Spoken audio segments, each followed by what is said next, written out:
You ask Tiger to calculate. This deals with linear inequalities with one unknown. The final result is a greater than 2/3. Let's solve it step by step.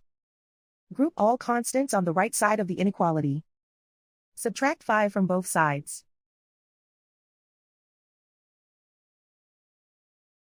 Simplify the arithmetic.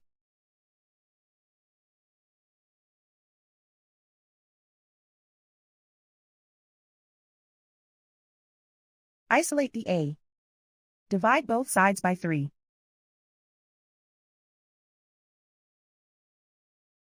Simplify the fraction.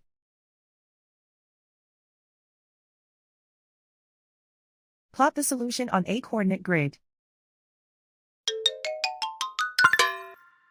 And so the final result is a greater than 2/3.